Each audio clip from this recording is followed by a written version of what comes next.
오랜만에 합니다. 오늘 구원의 확신의 실제 28번째 시간입니다. 제목이 설교요. 오늘은 또 몇 명을 지옥으로 보냈나 입니다. 참 안타깝게도 설교가 성도들을 지옥으로 보내는 시대를 우리가 맞이해 살고 있습니다. 참 안타까운데요. 특별히 오늘 설교는 여러분 이화영 목사님 아시죠? 이화영 목사님께서 히브리서 강의를 통해서 한 번 구원 영원한 구원이 성경적이다라고 말하는 그런 설교 동영상이 있습니다. 물론 그건 역시 그분이 제 설교를 반박하려고 한 번은 구원은 영원한 구원이야 라는 것을 그분께서 증명하기 위해서 인용한 내용들인데요. 오늘 설교 특별히 히브리서 강의를 중점적으로 진행될 것 같습니다. 히브리서는 한 번 구원 영원한 구원을 절대로 지지하지 않는다는 거 제가 오늘 확실하게 증명을 해드릴 테니까요. 잘 들으시고 성경적인 구원론을 이해하시고 가슴에 담으셔서 마지막 때 하나님께서 열어놓으신 이 구원의 문 끝까지 여러분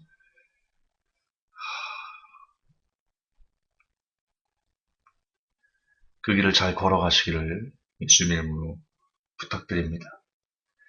먼저 여러분 오늘 히브리서를 많이 찾아야 되니까요. 지금 찾아놓으세요. 히브리서 1장부터 찾아놓으세요. 신약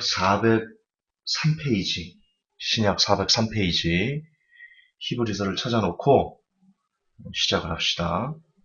히브리서를 좀 여러 번 찾습니다.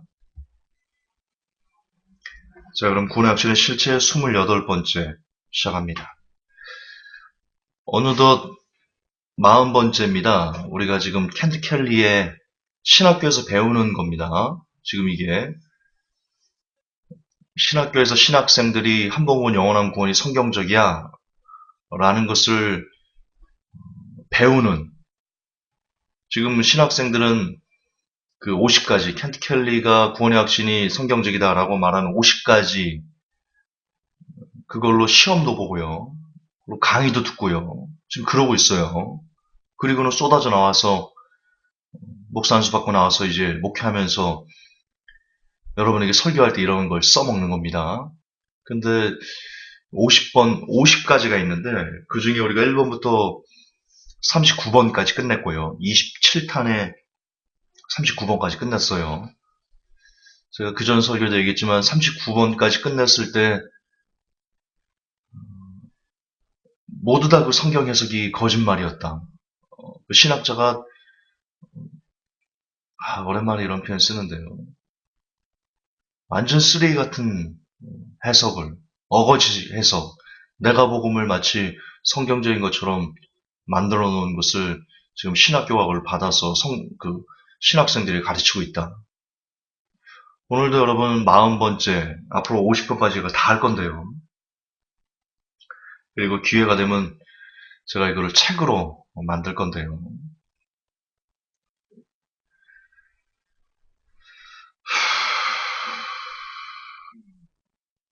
참 하고 싶은 일은 많은데 시간은 없고. 자, 오늘도 봅시다. 이제 40번째인데 히브리서 9장 12절에 이런 구절이 있습니다. 염소와 송아지의 피가 아니라 오직 자기 피를 힘입어 단 한 번 거룩한 곳에 들어가서 우리를 위하여 영원한 대속을 얻으셨느니라. 자, 이 구절을 갖고요. 신학자가 이렇게 얘기를 합니다. 예수 그리스도께서 그분 자신의 피로 한 번 영원한 대속을 이루셨다. 우리는 단지 그분께서 우리를 위해 획득하신 대속을 받은 것뿐이다. 그분께서 한 번 그것을 획득하셨으므로 그것을 영원히 얻으신 것이다. 그러면서 당신의 구원은 주님께서 얻어 당신에게 주신 것이다. 그러므로 한 번 구원받은 사람은 무슨 짓을 해도 구원을 잃어버리지 않는다. 그 교리의 핵심, 그 교리의 증거는 히브리서 9장 12절이다. 지금 이렇게 얘기를 하고 있는 겁니다.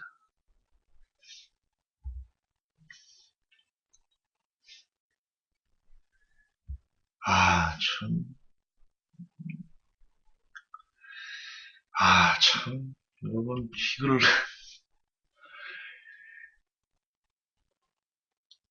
전, 중학생도 이렇게 해석 안 할 텐데. 중학생도. 익히 말씀드렸지만, 성경은 장절이 없죠. 장절이 구분이 없어요. 히브리서 9장의 대속의 의미가 무엇인지 이어지는 10장에 나옵니다.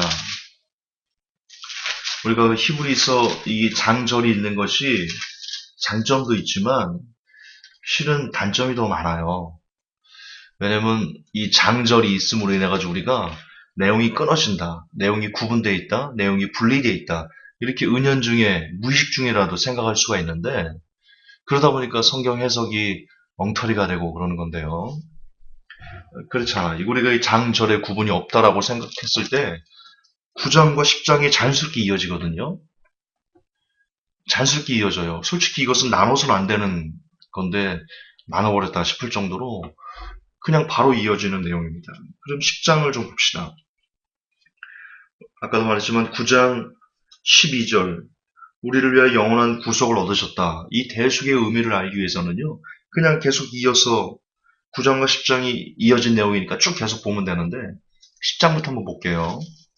히브리서 10장 1절 제가 읽어드리겠습니다.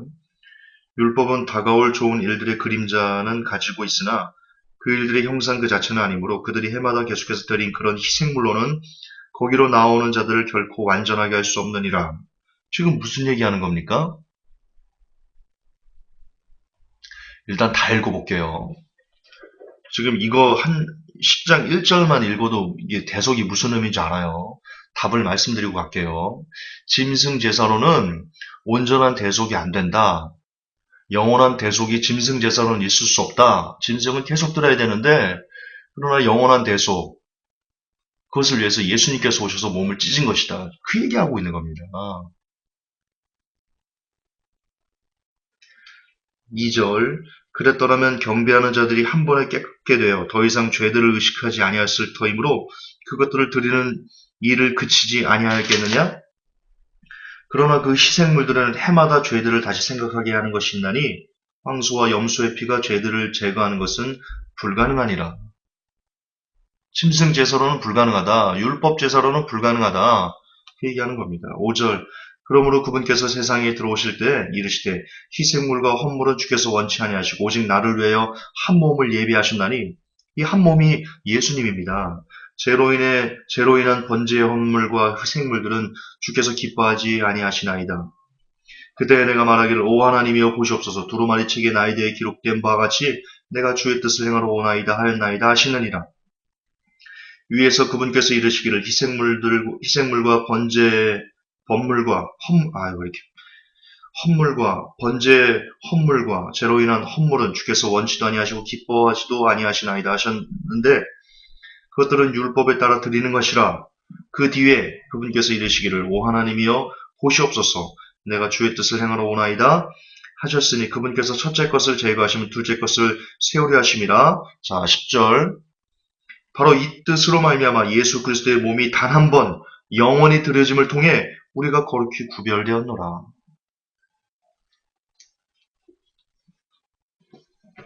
이제 확실히 아시겠죠? 9장 12절에서 염소와 송아지의 피가 아니라 오직 자기 피를 힘입어 단 한 번 거룩한 곳에 들어가서 우리를 위하여 영원한 대속을 얻으셨다. 이 의미는 그러니까 우리가 한 번 구원받았으니까 절대 이 사람 말하는 것처럼 그리스도께서 대속해서 우리에게 준 거니까 영원하다. 이런 뜻이 아니고 이런 의미가 아니고 짐승 제사로는 부족하고 예수님의 제사가 온전하다, 완전하다. 그 의미를 이야기하는 겁니다.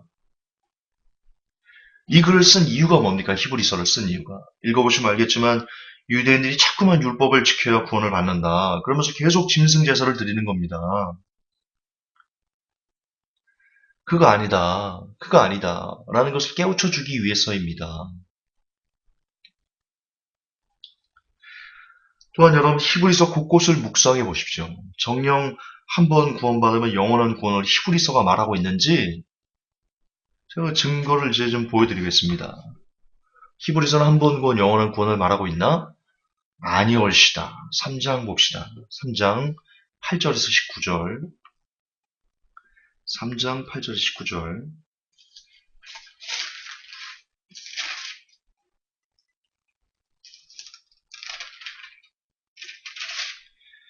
자, 읽겠습니다. 경노하게 하던 때와 광야에서 시험하던 날에 한 것 같이 너의 마음을 강팍하게 하지 말라.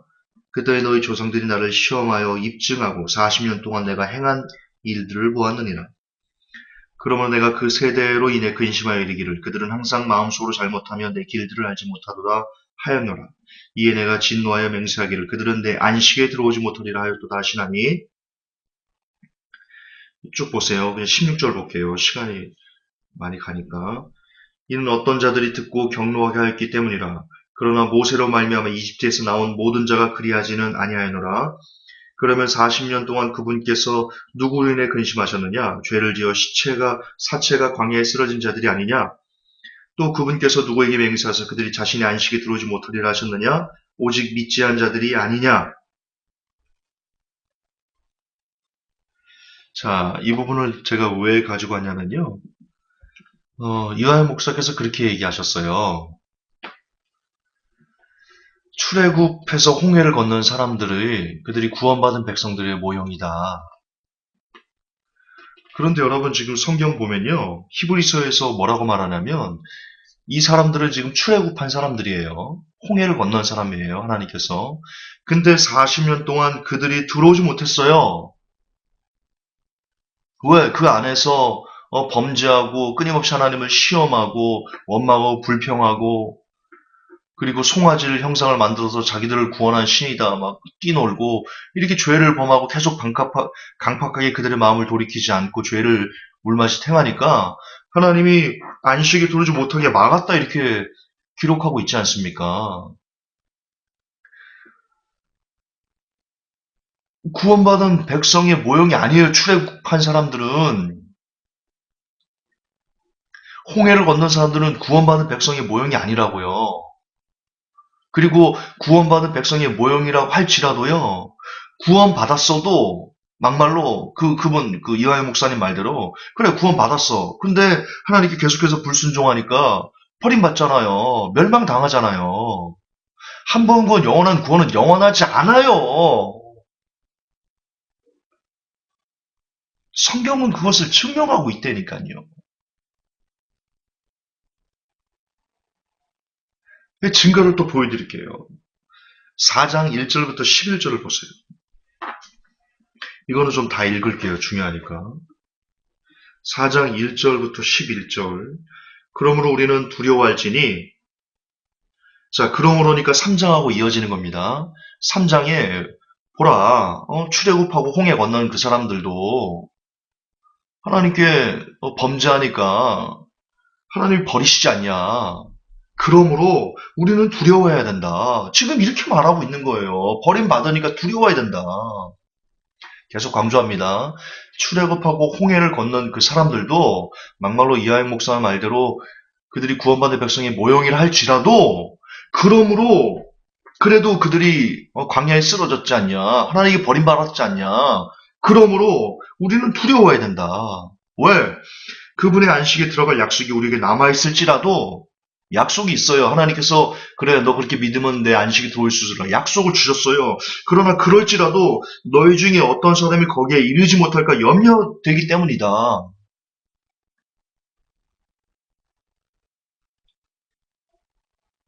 지금 이렇게 얘기하고 있잖아요.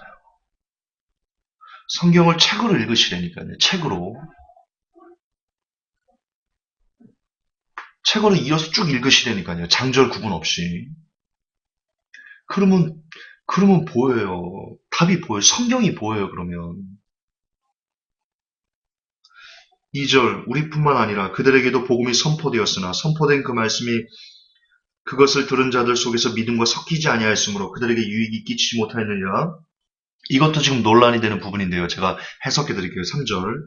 이미 믿은 우리는 안식에 들어가나니 이것은 세상의 창건 이후로 그 일들이 완성되었음에도 불구하고 그분께서 이르시기를 내가 진노하여 맹세한 것 같이 그들이 내 안식에 들어오려면 믿어야 하리라 함과 같으니라. 자, 이 구절이 역시 한 번 본 영원한 구원을 지지한다고 많이 강조하는, 목사님들이 많이 강조하는 구절인데요. 이미 믿은 우리는 안식에 들어간다. 여러분, 이거 안식에 들어간다, 안식에 들어가다, 이게 에이셀코마인데요. 시제가 현재형이에요. 과거형 아니에요. 들어간 거 아니에요. 끝난 거 아니에요. 이미 믿은 우리는 지금 안식을 향해 현재적으로 계속 걸어가고 있는 중이라는 그런 뜻이에요. 기본적으로.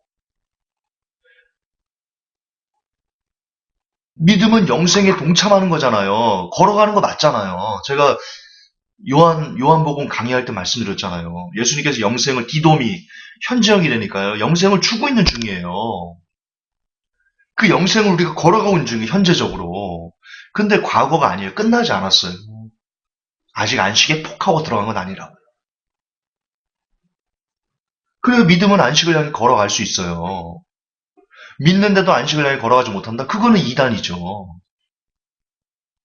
그러나 두려워해야 돼요. 왜냐하면 그 안식을 믿음으로 그 안식을 향해서 들어가다가 현재적으로 들어가다가 얼마든지 미혹되고 유혹받고 마음이 돌이켜서 그가 그 구원을 잃어버리고 영혼의 멸망에 처하는 사람이 될 수 있다고 성경은 얘기하고 있거든요. 그 증거도 보여드릴게요. 좀 계속 읽겠습니다. 4절 그분께서는 일곱째 날에 관하여 어떤 곳에서 이같이 말씀하시되 하나님께서 자신의 모든 일에서 떠나 일곱째 날에 안식하시니라 하셨으며 또다시 이 대목에서 그들이 내 안식에 들어오려면 믿어야 하리라 하셨느니라. 그러므로 어떤 사람들이 반드시 그 안식에 들어가야 하는 일이 남아있을 줄을 알거니와 처음에 복음 선포를 받은 그들은 믿지 아니하여 들어가지 못하였으므로 또다시 그렇게 오랜 시간이 지난 뒤에 그분께서 다윗의 글에서 오늘이라 말씀하시며 어떤 날을 한정하시나니 그것은 곧 오늘 너희가 그분의 음성을 듣거든 너희 마음을 강팍하게 하지 말라 하고 말씀하신 바가 같도다. 만일 예수가 그들에게 안식을 주었더라면 그분께서 그 뒤에 다른 날을 말씀하려 하지 아니하셨으리라. 여기서 예수는 여호수아, 그 개역 한글에는 여호수아로 나와 있죠. 그러므로 하나님의 백성에게는 한 안식이 남아있도다. 그분의 안식에 들어간 자는, 자, 이것도 좀 중요합니다. 그분의 안식에 이미 들어간 자는 또한 하나님께서 자신의 일들을 그치신 것 같이 이미 자기 일들을 그쳤느니라. 이것도 오해가 되는 부분인데요.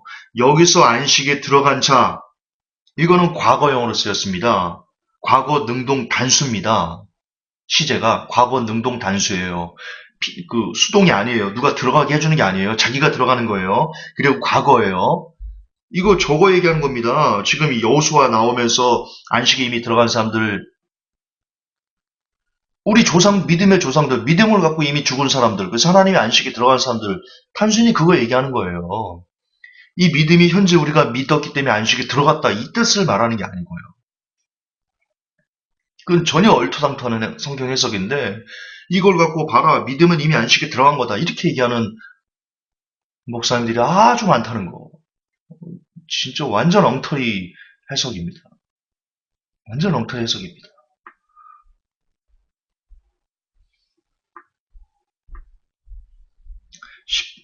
11절 똑같은 말씀하십니다. 그러므로 우리가 저 안식에 들어가도 힘쓸지니 할렐루야, 할렐루야.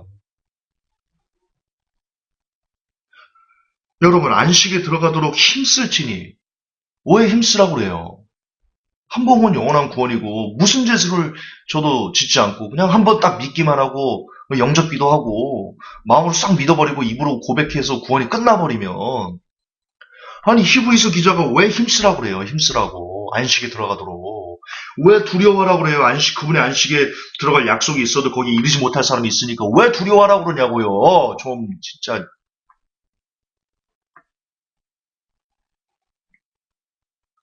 목사님들 왜 그렇게 설교하는 거예요, 진짜?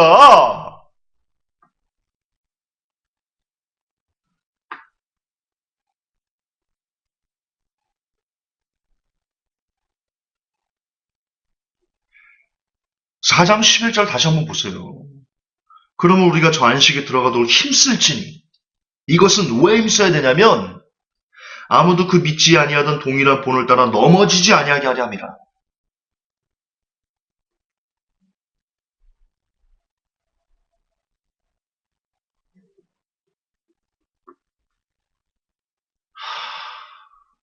증거를 또 보여드릴게요. 히브리서 6장 4절에서 6절을 보세요. 이거 너무나 강력한 증거인데요. 히브리서 6장 4절에서 6절이 이렇게 되어 있습니다. 한번 빛을 받고 하늘의 선물을 맛보고 성령님께 참여한 자가 되고 하나님의 선한 말씀과 오는 세상의 권능을 맛본 자들이 만일 떨어져 나가면 다시 그들을 새롭게 하여 회개에 이르게 함이 불가능하니 그들은 자기들을 위해 하나님의 아들을 새로이 십자가에 못 박아 드러내놓고 그분을 모욕하느니라. 보셨습니까? 은사를 맛보고, 여기서 맛보고가 규오마인데요. 뭐뭐에 참가하다, 경험하다, 즐기다라는 뜻입니다. 그러니까 은사를 경험한 사람들입니다. 여러분, 믿지 않은 사람들이 어떻게 은사를 경험합니까? 지금 불교인들이 은사 경험합니까? 하나님의 은사 경험합니까? 하나님의 은사가 뭡니까? 성령님께서 각 사람의 믿음의 분량에 따라서 그에게 맞게 주는 거, 그게 은사지 않습니까? 하나님의 선물인데요. 불교인들이 하나님의 선물을 받습니까? 이슬람교도들이 하나님의 선물을 받습니까? 은사를 누가 받습니까? 지금 은사를 경험한 사람들은 누굽니까? 믿는 사람들입니다. 예수 그리스도를 주로 고백하고 세례도 받고 신앙생활도 하고 그런 사람들, 그 믿음이 있으니까 성령님께서 그들에게 은사를 주신 거죠. 은사를 맛봤다는 것은 그들이 성령을 받았다는 뜻입니다. 근데 지금 성령 받은 사람, 그리고 성령에 참여하다가 메토코스인데요. 이게 참여하다, 그리고 동역자란 뜻입니다. 동역자. 자, 은사를 맛봤어요. 성령님을 받았고, 그 성령님을 통해서 은사도 받았어요. 그래서 성령과 동역자가 됐어요. 사도 바울이 그런 표현을 쓰죠. 우리는 하나님의 동역자다. 예, 하나님의 나라를 위해 함께 일하는 사람 동역자라고 하나님께서 인정해 주십니다. 감히 우리가 그럴 자격은 없지만, 인간 나부랭이들이 그럴 자격은 없지만 하나님께서 그렇게 인정을 해 주신다는데 감사하죠. 뭐 너무나 놀라운 은혜의 감격 그리고 감동이지요. 어쨌든 그렇게 성령에 참여한 사람이 있어요. 동역자였어요. 하나님의 나라를 위해서 동역하는 그런 동역자였어요. 그런데 그들이 타락해요. 파라피토가요. 무슨 뜻이냐면 타락한 자들, 여기서 파라피토인데요. 원어가. 이게 그냥 타락하다 범죄하다 그런 뜻이 아니에요. 어떤 뜻이냐면요. 걸려 넘어지다. 어떤 곳이나 다른 곳으로 이끌리다. 돌다라는 뜻이요. 돌다. 이런 거죠. 우리 창조경제 회복교를 와요. 군산에서 차를 타고 딱 오다가 갑자기 차에 문제가 있어가지고요. 그 차가 돌려서 다시 군산으로 가는 거예요. 이게 이때 쓰는 단어가 파라피토라고요. 이런 뜻입니다. 예수님 믿고 성령을 받았어요. 그래서 하나님의 동역자로서 열심히 하나님의 나라 그 길을, 그 구원의 길을 걷다가 그게 어떤 이유인지 모르지만 물론 사탄의 유혹을 받고 개인의 욕심에 이끌렸겠죠. 그래서 죄를 짓고 죄야 짝하고 하나님께서 계속 너 그러면 안 돼요. 너 죽을 거야 라고 사인을 주는데도 본인이 자유의지로 계속해서 죄를 즐기고 그러다가 양식에 화인 맞아가지고 어떤 기회인지 모르지만 터닝하는 거예요. 다시 죄의 길로 돌아가가지고 다시 군산으로 가는 거예요. 우리 창조경제가 지금 턴 어라운드 했다는 그런 뜻이 아니고요. 그래서 타락하고 그래서 범죄한다 라는 의미예요. 단순히 타락 범죄가 아니라니까요. 길을 잃다라는 뜻이에요. 구원의 길을 걷다가 길을 잃어버리는 거예요. 구원의 길을 걷다가 걸려 넘어지는 거예요. 구원의 길을 오다가 다시 예전 죄악으로 돌아가는 거예요. 그게 파라피토예요. 그게 타락한 자들이에요. 성경은 그럴 수 있다라고 얘기하잖아요, 지금. 그냥 믿는 사람이 아니고 여러분 예수님을 믿는 사람들 중에도요. 은사를 맛보지 못하는 사람, 은사를 경험하지 못하는 사람들도 많아요. 근데 막말로 은사까지 경험하고 더군다나 성령에 참여해서 하나님의 동역자가 되려면 그 사람이 얼마나 열심히 그리고 진실되게 예수님을 믿어야 되겠어요. 그 중에 대표적인 사람이 누구예요? 데마 아니에요, 데마. 바울의 오른팔이잖아요. 바울의 오른팔. 근데 성경이 뭐라고 되어 있어요? 데마는 세상을 사랑해서 나를 떠나고 다른 데로 갔다. 여러분, 대마도 변질해요. 대마는 성령의 은사를 맛보고 성령에 참여해서 하나님의 동역자였던 사람이에요. 사도 바울의 오른팔 왼팔이었던 사람이에요. 근데 세상을 사랑해서 가버리잖아요. 타락하잖아요. 멸망당하잖아요. 그래도 한 번 구원 영원한 구원이라고요? 그게 성경적이라고요? 정신 차리세요, 목사님들. 정신 차리세요.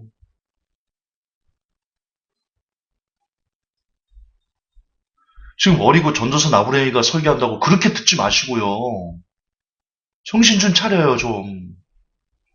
언제까지 그렇게 영혼을 죽이는 설교를 하면서 나 목회 잘하고 있지. 하나님이 나를 사랑했지. 웃기는 소리 하지 마세요. 웃기는 소리 하지 마세요. 하나님 지금 당신에게 칼을 갈고 있을 거예요.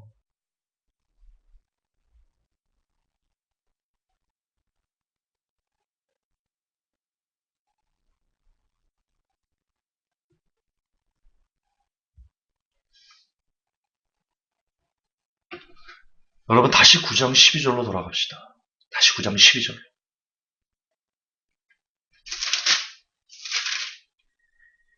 여기 보면 이렇게 기록되어 있죠. 염소와 송아지의 피가 아니라 자기 피를 힘입어 단 한 번 거룩한 곳에 들어가사 우리를 위하여 영원한 구속을 얻으셨느니라. 자, 무슨 이유로? 예수님께서 우리에게 짐승의 죄가 아니고 한 번 죽어서 이제 더 이상 짐승의 제사를 드려도 안 드려도 되는 영원한 구속을 이루셨다. 그게 그 의미예요. 더 이상 짐승 제사 안 해도 된다. 이런 의미라고요, 단순히. 근데 이렇게 예수님께서 우리에게 대속을 베푸신 그 이유가 뭐예요? 그 이유가 9장 15절에 나와요. 바로 나와요, 그 다음에. 이런 까닭에 그분께서는 새 상속 언약의 중재자이시니 이것은 첫 상속 언약 아래 있던 범죄들을 구속하시려고 할렐루야 죽으심으로써 부르심을 받은 자들이 영원한 상속 유업의 약속을 받게 하셨느니라. 자, 영원한 상속이 끝난 게 아니고요. 우리는 약속을 받은 거예요. 하나님의 나라에 들어갈 수 있는 약속을 받은 거라고요. 근데 성경은 뭐라고 말해요? 이런 약속을 받은 사람들이 두려워야 된다. 왜냐하면 약속을 받았어도 그 약속을 성취하지 못하는 사람들이 있을 것이기 때문이다. 성경이 그렇게 얘기하지 않습니까? 어쨌든 아까 얘기했던 거고. 여기 보면 그 이유가 있어요. 우리의 영원한 구속을 이루신 이유가 바로 범죄들을 구속하시려고 합니다.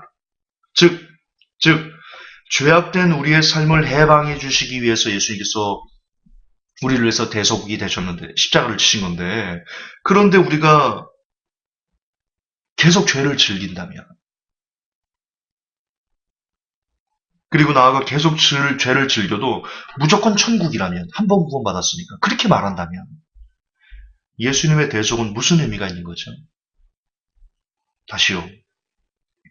예수님께서 우리를 위해서 대속해 주신, 십자가를 친 그 의미는 히브리서 9장 15절에 나타났듯이 범죄들을 구속하시려고, 즉 죄악된 우리의 삶을 해방해 주시기 위해서, 죄에서 우리를 놓아주시기 위해서, 그래서 십자가에서 우리를 죽으신 건데, 우리를 위해서 죽으신 건데, 그런데 우리가 계속 죄를 즐겨도 무조건 천국이라고 말한다면 예수님의 대속이 무슨 의미가 있냐고요. 예수님 혼자 쇼하신 거예요? 그거밖에 안 되잖아요. 그런 의미가 돼요. 한 번 구원 영원한 구원이니까 한 번 구원받았으면 무슨 죄를 져도 구원을 잃어버리잖아. 이화영 목사나 정동수 목사처럼 심지어 계모와 동침을 하는 성적인 죄를 범해도 한 번 그가 구원받았으니까 절대로 구원을 잃어버리지 않아. 라고 말한다면, 지금 그렇게 말하고 있는데 그들이 그런 어, 저주받아 합당한 그런 엄청난 범죄를 그들이 지금 저지르고 있는데, 하나님 앞에. 어쨌든 그렇게 극단적으로까지 말하면서 한 번 구원 영원한 구원이 성경적이다라고 말한다면, 아니 예수님은 뭐하러 십자가 지셨냐고요. 그냥 죄 짓도록 내버려 두지.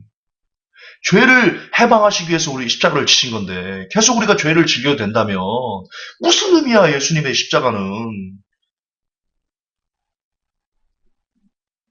아무런 의미가 없잖아요. 아무런 의미가 없죠. 예수님 혼자 그냥 생쇼하신 거예요, 생쇼.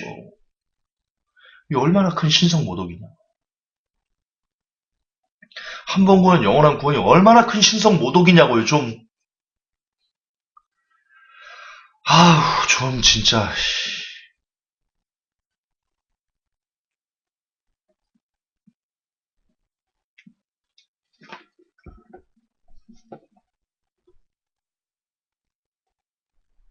주여,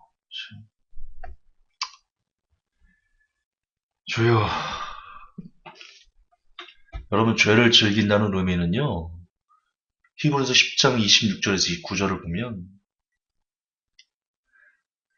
자꾸 김종서 분노 낸다고 저 사람은 화내니까 성령의 사람이 아니다. 그런 얘기 하지 마세요. 제가 지금 뭐 때문에 화가 나는데. 뭐 때문에 화를 내고 있는 건데. 성경을 왜곡하고 있잖아요, 목사님들이. 그래서 영혼들을 지옥으로 보내고 있잖아요. 예수님이 어떻게 살려놓으신 영혼들인데. 목사님들의 목적이 뭐예요? 이유가 뭐예요? 하나님께서 목사를 세우신 이유가 뭐냐고요? 성경에 있는 내용들, 성경 그대로 성도들에게 잘 전해줘서 그들이 구원의 길을 잘 걸어가도록 돕는 역할, 도우미 역할, 그게 목사의 존재 이유와 목적이고 하나님께서 목사를 세우신 의미잖아요. 근데 그런 목사들이 오히려 말씀을 왜곡하고 하나님의 뜻을 변질시키고 구원의 도리를 파괴하면서 성도들을 지옥으로 보내는데 여기서 화를 안 내면 뭐로 화내요? 여러분은 뭐로 화내야 돼요, 그러면? 나한테 화낸다고 뭘 하지 마세요. 목사님들 저한테 뭐라고 공격하지 마세요.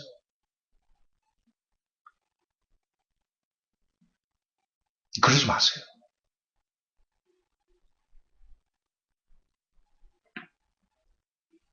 화낼만 한 거예요. 화낼만 한 거예요. 자, 죄를 즐긴다는 의미가 무엇인가? 아까 이 위와 이어지는데요. 범죄를 구속하시러 예수님께서 우리를 위해서 죽으셨는데, 그런데 한 번 구원, 영원한 구원은 우리들로 하여금 죄를 지어도 괜찮을 수 있는 그런 마음의 상태를, 심령 상태를 그렇게 만들어 놓거든요. 그럴 수밖에 없죠. 무슨 죄를 지어도 내가 구원을 잃지 않는다라고 그런 메시지가 우리의 뇌 속에 마음에 심령에 박히면 가뜩이나 죄와 싸우는 거 힘든데 그냥 대충 그냥 무너지고 구원을 잃어버리지 않는데 아유 상급 그따고 안 받으면 되지 이렇게 타협해버릴 사람들이 10중 8구 거의 대다수일 텐데 근데 죄를 즐긴다는 의미는 무엇이냐 히브리 10장 26절에서 29절에 보면 이렇게 되어 있습니다.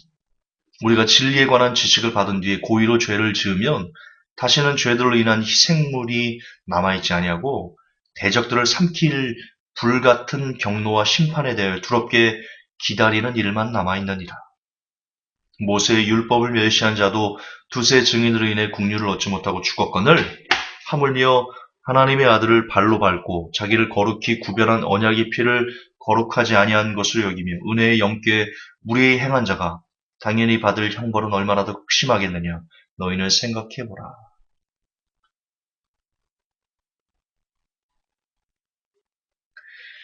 여러분 짐짓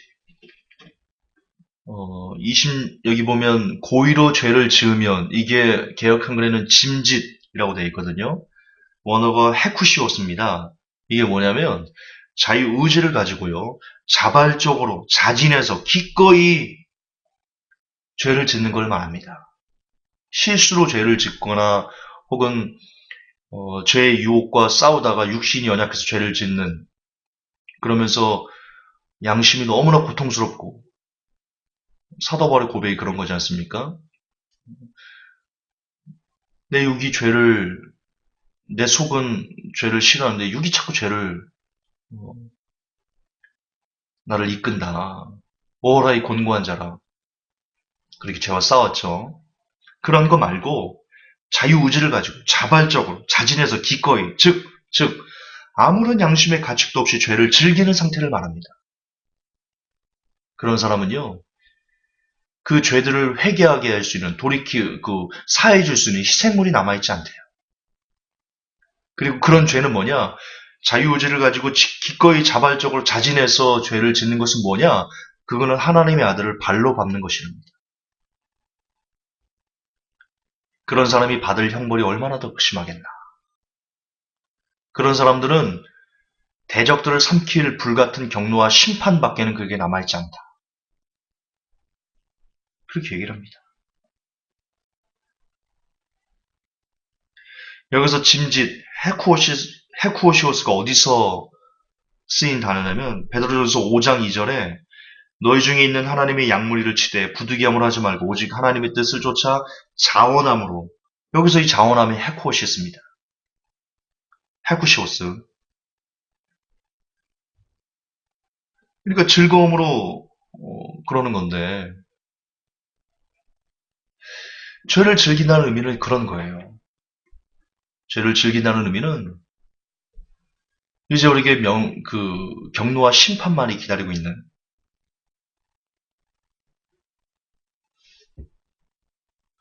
그런데 한번 영원한 구원의 길 들면 무슨 죄를 지어도 지옥을 가지 않아. 구원을 잃어버리지 않아. 라는 것을 우리가 계속 들으면 거기에 세뇌가 되면요.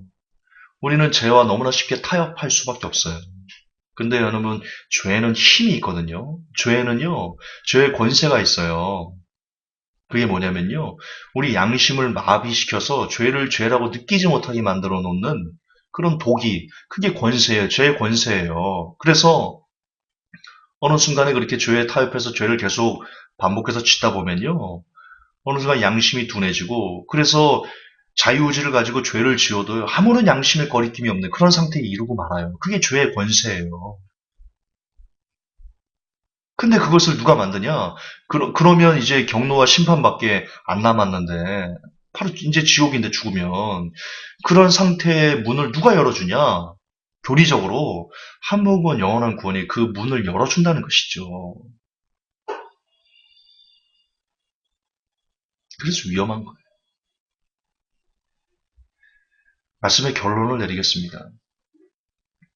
11장 7절, 히브리서 11장 7절의 결론이 나오는데요. 믿음으로 노아는 아직 보지 못한 일들에 대해 하나님으로부터 경고를 받고 두려움으로 움직여 방주를 예비함으로 자기 집을 구원하였다. 믿음으로 아브라함은 부르심을 받아 훗날 상속재산을 받게 될 곳으로 나가면서 순종하고. 여러분 다 동사입니다. 자, 믿음은 동사입니다. 노아의 믿음은 동사였습니다. 아브라함의 믿음은 동사였습니다. 믿음이 명사가 아닙니다. 믿음이 형용사가 아닙니다. 이들에게 관념적이지 않습니다. 성경에서 구원을 얻은 믿음은 모두 다 동사였습니다.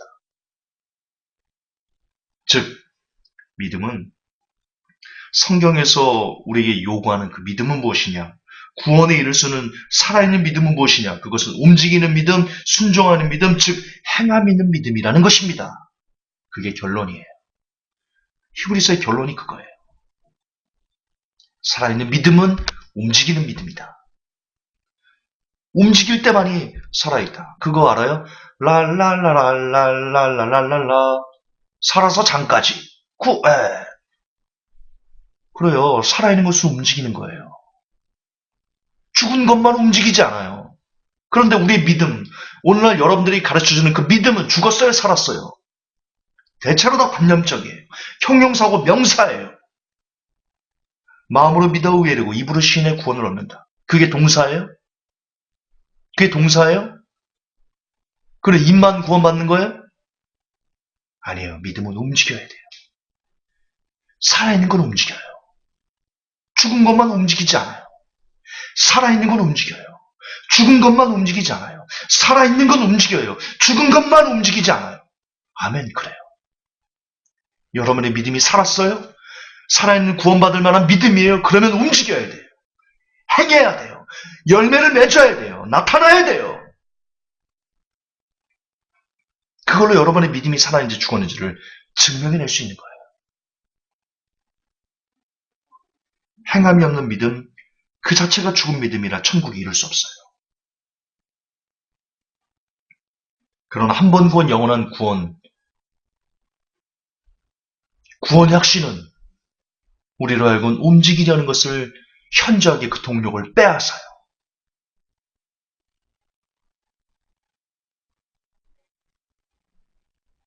그러므로 궁극적으로 우리에게 구원을 빼앗는 가르침은 무엇이냐? 가장 사악한 가르침은 무엇이냐? 그것은 바로 한 번 구원, 영원한 구원의 확신 교리입니다. 우리는 그것을 벗어버리고 살아있는 믿음, 움직이는 믿음으로 오늘도 하나님을 기쁘게 해드리는 그런 성도가 됩시다. 히브리서 11장 7절 위에 6절에 이런 구절이 있습니다. 그러나 믿음이 없이는 하나님을 기쁘게 하지 못하나니 그분께 가는 자는 반드시 그분께서 계시는 것과 또 그분께서 부지런히 자신을 찾는 자들에게 보상해 주시는 분이심을 믿어야 하느니라. 그리고 나서 7절, 8절이 나옵니다. 즉 하나님을 기쁘게 하는 믿음은 무엇이냐? 그것은 움직여 순종하고 행함으로 동사로 나타내는 그런 믿음. 그런 믿음만이 하나님을 기쁘게 즐겁게 해드리는 믿음이다. 라는 것 다시 한번 가슴에 새기면서 오늘 설교를 또 곰곰이 묵상해 보셨으면 나아가 여러분들이 오늘 읽었던 들었던 히브리서 강의를 히브리서 1장부터 13장인가요? 까지 있을 건데 전체적으로 다 읽어보고 과연 제 설교가 성경적으로 옳은지 그른지를 여러분 스스로 분별하고 검증하는 시간이 되었으면 좋겠습니다. 그래서 모두 다 성경을 통해서 구원의 교리를 바르게 하라. 이 마지막 때 두려워 떨림으로 온전히 구원을 이뤄가는 모든 회복교회 성도들 되시기를, 이 메시지를 듣는 모든 전 세계에 흩어진 온라인 회복교회 성도들이 되시기를 예수님의 이름으로 축복합니다. 하나님 아버지, 신학교에서 신학생들이 이런 쓰레기를 배웁니다. 어쩝니까, 하나님. 그리고 나와서는 강단에 올라가서 성도들에게 여러분 한 번 구원은 영원한 구원입니다. 여러분 무슨 죄로 구원을 잃어버리지 않습니다. 라고 설교합니다. 성도들은 좋아서 박수를 치며 아멘으로 화답합니다. 이 안타까운 시대, 이 눈물 나는 피눈물 나는 시대, 오늘도 설교로 얼마나 많은 영혼이 죽었을까요? 얼마나 많은 영혼이 죄와 싸우고자 하는 의지를 꺾고 그래 죄인이 어쩔 수 있겠어 라며 죄와 타협할까요?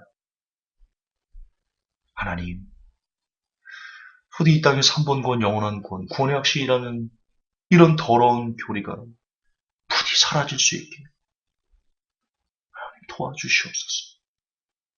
그리고 그것이 사라지는 데 종의 설교가 조금이나마 도움이 될 수 있도록 하나님 종의 설교를 들어 써주시옵소서. 우리 구주 예수님 이름 받도록 기도하옵나이다. 아멘. 감사합니다.